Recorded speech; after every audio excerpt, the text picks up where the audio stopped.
Choose the workspace you wish to delete.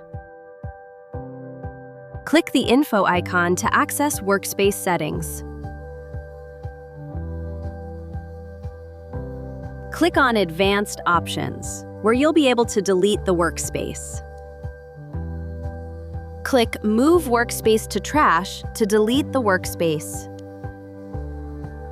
Navigate to the Organization settings to access the organization level trash. Open the Trash section to review and manage deleted items.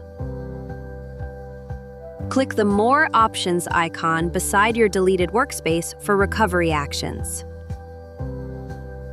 Select Restore Workspace to bring back your deleted workspace in just one click. Here, you'll see a notification confirming that the workspace was restored. Close the trash window to return to your workspace overview. You'll see that the Tool Reservation workspace has been restored. And that's it! You deleted and restored a workspace in just a few clicks.